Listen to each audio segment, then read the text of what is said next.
দুৱাৰৰ সিপাৰে হাতী আছে, মই নিশ্চিন্ত।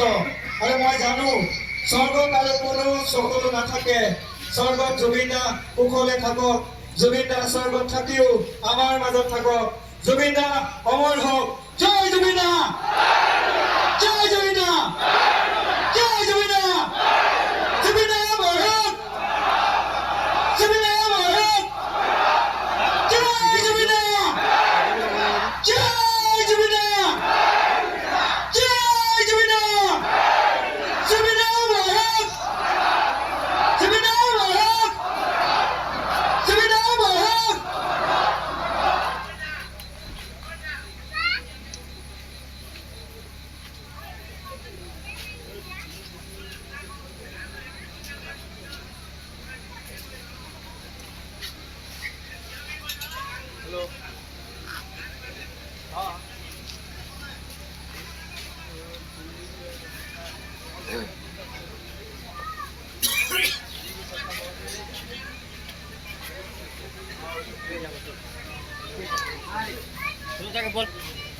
ব্ৰহ্মপুত্ৰ হোৱা হলে জুবিন দাক উভতাই পঠালে হলে, কাৰণ ব্ৰহ্মপুত্ৰই জানে যে জুবিন দাৰ গভীৰতা কিমান। অচিন দেশৰ সাগৰে বুজিকে নাপালে জুবিন দাৰ বিশালতা কিমান। সেইকাৰণে জুবিন দাক অচিন সাগৰে আঁকোৱালি ললে, জুবিন দাক আমাৰ মাজলৈ উভতাই নপঠালে।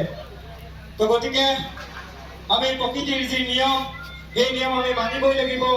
আমি জানো যে জুবিন দাৰ অবিহনে আমি অসমীয়া জাতিটো কেতিয়াও সুন্দৰ হ'ব নোৱাৰো। গতিকে আমি প্ৰকৃতিৰ নিয়ম মানি আমি জুবিন দাক আমাৰ মাজৰ পৰা আমি বিদায় দিছো। কিন্তু জুবিন দাৰ যিবিলাক সৃষ্টি, জুবিন দাৰ যিবিলাক অমৰ সৃষ্টি, সেই অমৰ সৃষ্টিবিলাক আমি জীয়াই ৰাখিব লাগিব। জুবিন দাৰ অমৰ সৃষ্টিক আমি লগত লৈ আমি অসমীয়া জাতিটো আগুৱাই যাব লাগিব। তো গতিকে আজি আমি বৃহত্তৰ ৰাজগড়বাসী ৰাইজে আমি সকলোৱে একত্ৰিত হৈ আমি আশা কৰাৰ ধৰণে আমি জুবিন দাক যি ধৰণে আমাৰ মাজৰ পৰা আমি তেখেতৰ আত্মাৰ সদ্গতিৰ কাৰণে যি শান্তিৰ সমদল আমি বাহিৰ কৰিছিলো, এই শান্তিৰ সমদলত অংশগ্ৰহণ কৰা ৰাজগড় অঞ্চলৰ সকলো জাতি ধৰ্ম বৰ্ণ ৰাইজক আমি ধন্যবাদ জ্ঞাপন কৰিছো। আমি আশা কৰিছো যে জুবিন দাই স্বৰ্গত স্থান লাভ কৰক আৰু জুবিন দা অমৰ হৈ থাকক আৰু জুবিন দাৰ অমৰ সৃষ্টিৰাজিক আমি জীয়াই ৰাখিব লাগিব।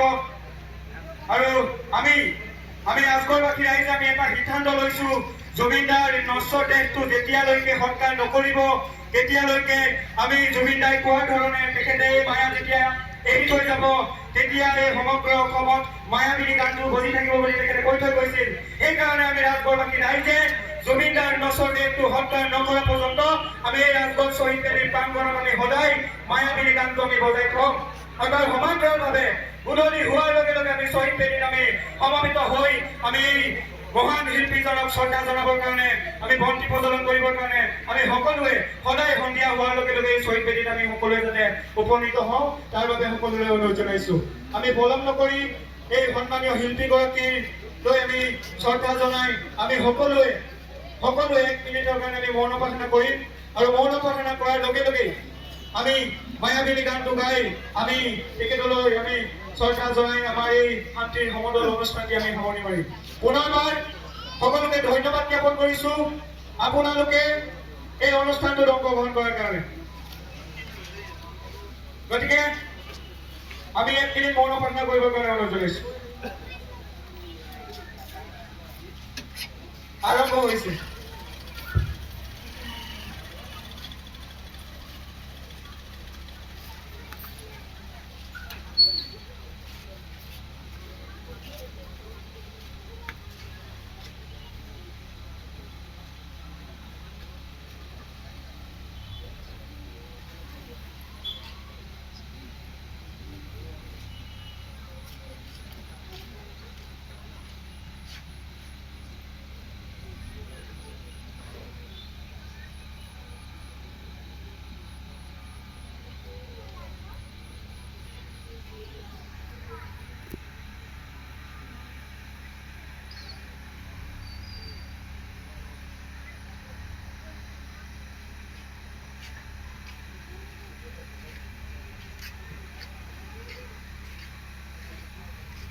হৈছে সকলোকে ধন্যবাদ জনাইছোঁ আৰু সকলোকে মমবাতিটো ওপৰলৈ কৰিবৰ কাৰণে অনুৰোধ জনাইছোঁ আৰু আমি সকলোৱে একেলগে মায়াবিনী গানটো আমি সকলোৱে আওৰাই আমি জুবিন দালৈ এক শ্ৰদ্ধাঞ্জলি জনাম তো গতিকে আৰম্ভ কৰিবৰ কাৰণে অনুৰোধ জনাইছোঁ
সকলোকে